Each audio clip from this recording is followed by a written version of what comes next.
21. Rencana Part 2. Aulia dan Meisha sampai di perusahaan Prayoga Group tepat pada saat jam makan siang. "Ayo Mi, kita keluar," ucap Aulia melepaskan sabuk pengaman. Meisha mengangguk dan ikut membuka sabuk pengamannya. Kedua wanita itu keluar dari dalam mobil dan kemudian masuk ke dalam kantor Prayoga Group. "Apa kamu sering ke kantor seperti ini? Membawakan bekal untuk suamimu?" tanya Meisha. Aulia menoleh dan tersenyum.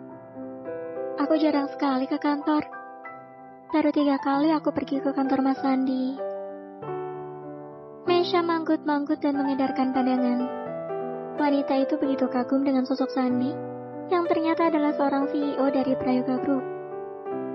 Sudah beberapa hari ini Sandi berhasil pulih dari ingatannya.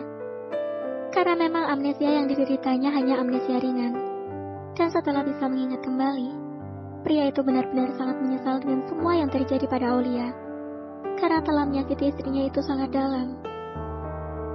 Kedua wanita itu berjalan beriringan menuju ke arah lift khusus di kantor tersebut. Seluruh pasang mata menatap ke arah mereka dengan tatapan yang sulit diartikan. Ada yang memuja, ada juga yang sinis. Apalagi saat ini jam makan siang.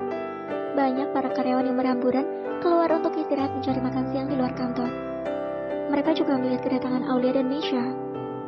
"Siapa mereka? Cantik-cantik banget," tanya salah satu karyawan pada sahabatnya. "Apa lo nggak tahu bro, dia itu kan istrinya Pak Sandi." "Mana yang istrinya Pak Sandi?" tanya karyawan itu. Karena memang ada 2 wanita yang sedang berjalan masuk ke perusahaan tersebut. "Iya, aku juga penasaran, memang istri Pak Sandi yang mana bro?" "Istri Pak Sandi yang memakai jilbab dan gamis panjang berwarna pink itu," bisik salah satu karyawan. "Wah, cantik banget," ucapan segelintir karyawan yang melihat kedatangan Aulia dan Meisha. "Itu yang pakai gamis pink dan jilbab cantik banget loh." Dasar otakmu itu loh. Awas, dia itu istrinya Pak Bos, atasan kita Pak Sandi." Aulia mendengar bisik-bisik para karyawan itu hanya diam saja. Aulia tidak mau menanggapi ucapan para karyawan yang sedang membicarakannya. Memang belum banyak yang mengetahui kalau Aulia adalah istri dari atasan mereka. Maklum, pernikahan Sandi dan Aulia memang diadakan secara dadakan dan sangat sederhana. Apalagi Sandi sendiri belum mengadakan resepsi pernikahannya bersama Aulia.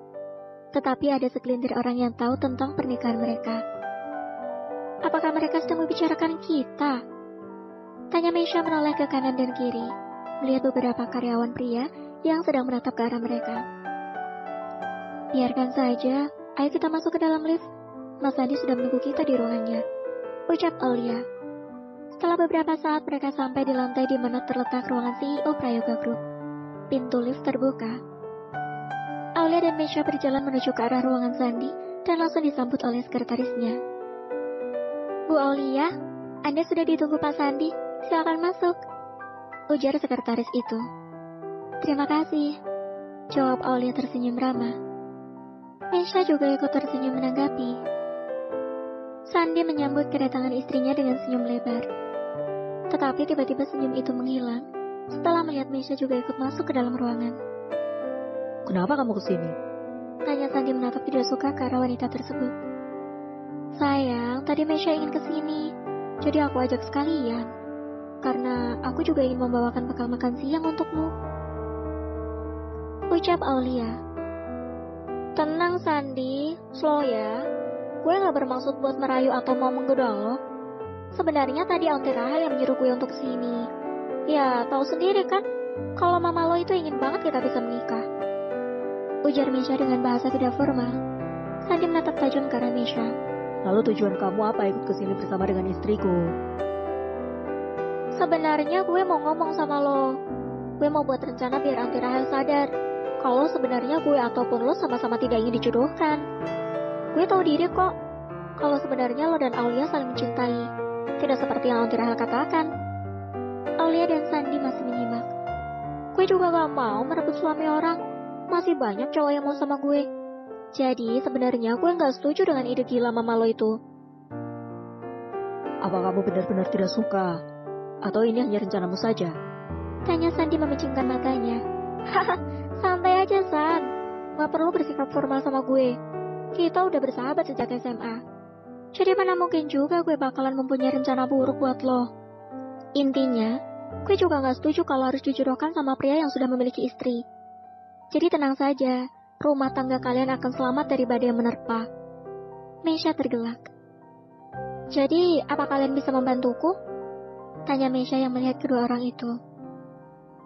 Kalau memang kamu tulus dan tidak mengharapkan apapun, aku bisa membantumu. Tapi kalau ternyata kamu merencanakan sesuatu, aku akan membuat perhitungan padamu, Meisha. Aku tidak peduli kalau kamu adalah sahabat baikku. Jawab Sandy. Aulia merasa bingung dengan apa yang mereka berdua bicarakan. Jadi sebenarnya Mas Sandy dan Meisha sudah saling mengenal? Tanya Aulia. Sandy teman gue SMA di Jakarta. Lalu kemudian gue memutuskan pindah ke Jerman untuk ikut bersama orang tua dan kuliah di sana. Jawab Meisha. Lalu kamu minta tolong apa? Sandy masih tetap memakai bahasa formal karena tidak mau ada karyawan mendengarnya berbicara dengan bahasa tidak formal ketika di kantor. Bantu gue buat menggagalkan rencana pernikahan sepupu gue dengan pria yang tidak baik. Padahal sudah gue bilang berkali-kali kalau pria itu tidak tulus. Tapi tetap saja sepupu gue gak percaya karena dia udah dibutakan oleh cinta. Ucap Meisha menatap ke arah jendela. Sepupu kamu? Siapa? Tanya Sandy. Feby, dia sebentar lagi akan menikah dengan pria yang tidak jelas asal-usulnya. Gue yakin kalau dia itu sebenarnya bukan pria baik, bahkan terkesan pria hidung belang. Jawab Meisha mengepalkan tangannya. Memangnya kita mengenal siapa pria itu? Aulia yang bertanya. Sangat kenal, bahkan pria itu adalah sahabat lo, San. Jawab Meisha menatap Sandy. Sahabatku? Siapa? Roni Hermawan. Sandy sangat terkejut mendengar nama pria yang telah ikut campur menghancurkan rumah tangganya bersama Aulia. Dan karena pria itu juga membantu Renata untuk mendapatkan seorang bayi dan membuat semuanya menjadi rumit. Roni. Dia memang pria brengsek. Ucap Sandy menahan amarahnya. Sayang, kenapa kamu terlihat sangat marah? Aulia menyentuh tangan Sandy. Yang, kamu tahu bahwa Renata pernah membohongi kita dengan kehamilannya. Aulia mengangguk. Tentu saja Aulia tidak akan pernah melupakan semua itu. Pria yang telah menghamili Renata adalah Roni Hermawan. Jawab Sandy mengepalkan tangannya. Apa? Bersambung.